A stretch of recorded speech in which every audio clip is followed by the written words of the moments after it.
पहले धमकियां दी गई थी आपको। देखिए भाई, ऐसा हम संविधान को मानने वाले लोग हैं। हम धमकी उमकी से डरेंगे तो हमारे लोगों का मनोबल गिर जाएगा। हमारा काम कौन करेगा?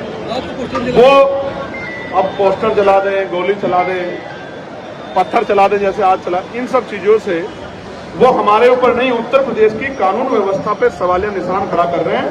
खाकी के इकबाल पे मुख्यमंत्री की जो भाषण देते हैं वो तुरंत खान के कानून व्यवस्था बहुत अच्छी है, हर चौराहे पे यमराज खड़े हैं, कोई अपराधी नहीं बच सकता, ये उनके ऊपर सवाल मुझसे पूछने के बजाय मुख्यमंत्री से पूछो कि एक चुने हुए सांसद के पैर तोड़ देंगे, घुसने नहीं देंगे, ये कोई दूसरा देश है क्या कि घुसने नहीं दोगे? यहाँ पे मुझे वीजा की जरूरत है। मैं कह रहा हूँ जिस तरह से हयातुल्लाह खamenei साहब, क्योंकि हम लोग बाराबंकी में और मुझे बताया गया कि उनके पूर्वज यहीं से थे, उनका रिश्ता है यहाँ से।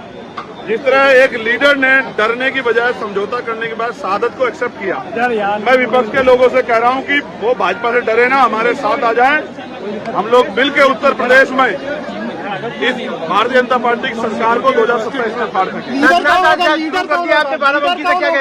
लीडर कौन होगा? जो बात आप कर रहे हैं उसका लीडर कौन होगा? आजाद समाज पार्टी ही मुकाबला कर रही है, यूजीसी या कोई भी मामला, बाकी सब लोग तो चुप है।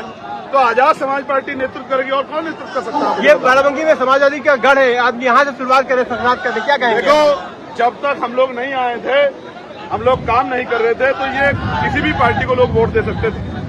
अब आजाद समाज पार्टी काशीराम काम कर रही है, तो जैसे नगीना में हमने 5 विधानसभाओं में, लोकसभा की 5 विधानसभाओं में भारतीय जनता पार्टी को धूल चटाने का काम किया, ऐसे ही पूरे उत्तर प्रदेश में भाईचारा बना के हम लोग भारतीय जनता पार्टी के इस जुल्म जाति की सरकार को हटाने का काम करेंगे। आप 2027 में क्या समाजवादी पार्टी और कांग्रेस से मिलकर चुनाव लड़ेंगे?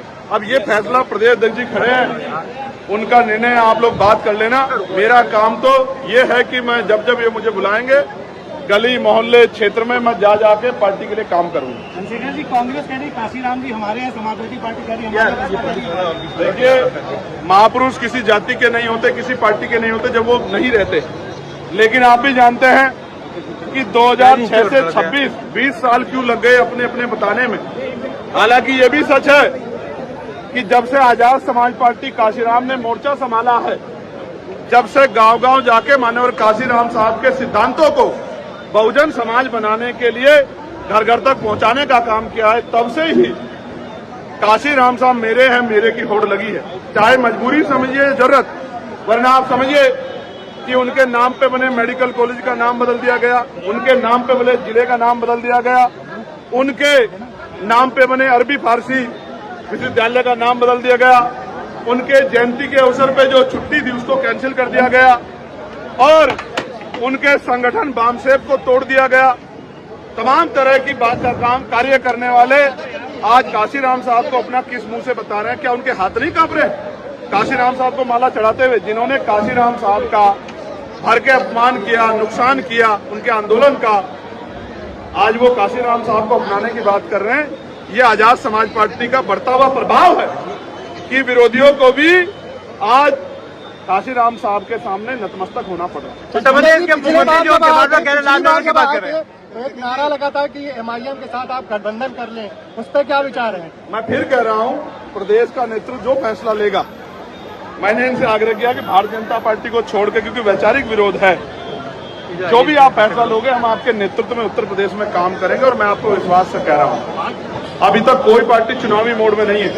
ये हमारी उत्तर प्रदेश में 7वीं रैली है और ऐतिहासिक जनसभा में मीडिया के भाइयों ने हमें कितना कवरेज किया ये तो मीडिया के भाई बेहतर जानते हैं। लेकिन अभी 29 तारीख की रैली लखीमपुर खीरी में, अपने साथियों से कहना आके देखें, इतिहास रचा जाएगा लखीमपुर खीरी में। मेरी बात को यहाँ की भीड़ कैसे लगी आपको? कैसी थी? पहले आपको धमकियां दी गई थी। ये भीड़ नहीं है, मेरा परिवार आशीर्वाद देने आया, पैसे लेकर आया, कर्जे में खड़ा है, इनका कर्जा मैं उसको उतारूंगा। पहले धमकियां दी गई थी आपको। देखिए भाई, ऐसा हम संविधान को मानने वाले लोग हैं। हम धमकी उमकी से डरेंगे तो हमारे लोगों का मनोबल गिर जाएगा। हमारा काम कौन करेगा? वो अब पोस्टर जला दें, गोली चला दें, पत्थर चला दें जैसे आज चला, इन सब चीजों से वो हमारे ऊपर नहीं, उत्तर प्रदेश की कानून व्यवस्था पे सवालिया निशान खड़ा कर रहे हैं। खाकी के इकबाल पे मुख्यमंत्री की जो भाषण देते हैं वो तुरंत सामन के कानून व्यवस्था बहुत अच्छी है, हर चौराहे पे यमराज खड़े हैं, कोई अपराधी नहीं बच सकता, ये उनके ऊपर सवाल करा। मुझसे पूछने के बजाय मुख्यमंत्री से पूछो कि एक चुने हुए सांसद के पैर तोड़ देंगे, घुसने नहीं देंगे, ये कोई दूसरा देश है क्या कि घुसने नहीं दोगे? यहाँ पे मुझे वीजा की जरूरत है। यूपीएससी परीक्षा में पंडित शब्द पर बड़ा विवाद मचा हुआ है, भाजपा के ब्राह्मण। आप मुझे बताओ, ये पेपर का जो निरीक्षण, ये जो निगरानी है सरकार के नेतृत्व में हो रहा है नहीं हो रहा बताओ? तो जानबूझ के सरकार मुख्यमंत्री अपमानित करने का काम करे तो आपको मुख्यमंत्री से पूछना चाहिए कि लगातार ऐसा काम क्यों कर रहे हैं। हालांकि मैं कहना चाहता हूं, यहाँ तो बहुजन समाज के लोग सदियों से अपमानित होते आ रहे हैं, वो अपमान शायद अपमान नहीं दिखता, सवाल अपमान हो जाता है, लेकिन यहाँ तो बहुजन समाज के लोगों की बहन बेटियों के साथ उत्तर प्रदेश में जुल जाती हो रही, कोई पूछने वाला 9 साल से बीजेपी यहाँ पे लाडर के बारे में क्या कहेंगे? जो लाडर चल रहा है, नोटबंदी के लिए लाइन, फिर गैस सिलेंडर के लिए लाइन।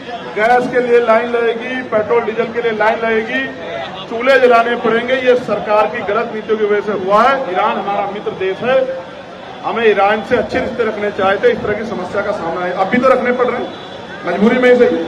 हमें सही फैसले लेने चाहिए, सही अगर फॉरेन पॉलिसी होगी तो सब कुछ अच्छा होगा। धन्यवाद। संभल के सीओ को बोल दिए थे। आप ये देखिए, तमाम धर्मों के धार्मिक त्योहार होते, वहां सड़कों पे भी तमाम आयोजन होते, कोई पाबंदी नहीं होती। मैं कहना चाहता हूं, संविधान को मानने वाला व्यक्ति हूं, किसी धर्म के विरोध में नहीं हूं, किसी जाति के विरोध में नहीं हूं, लेकिन हक सबको धर्म पालन के लिए बराबरी का मिलना चाहिए, नहीं मिलना चाहिए? आप मुझे बताओ। तो फिर ये मुसलमानों के साथ दोहरा व्यवहार क्यों? इसका जवाब उत्तर प्रदेश सरकार को देना चाहिए। अधिकारी भाजपा नेताओं की भाषा क्यों बोल रहे हैं, इसका जवाब उत्तर प्रदेश सरकार को देना चाहिए।